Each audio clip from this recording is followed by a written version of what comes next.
Hello everybody and welcome! In this video I will show you how to make hard reset on your party box JBL Encore Essential.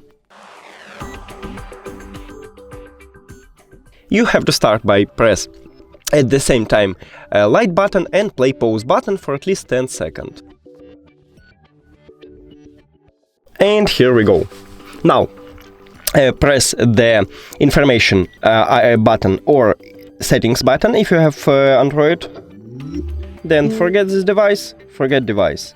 After that, if you have Android, click pair new device and just wait for connection.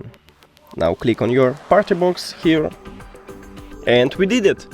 Thank you for watching this video. If you found it helpful, please consider subscribing to the channel and leave the like on the video. It's really important to us. See you later!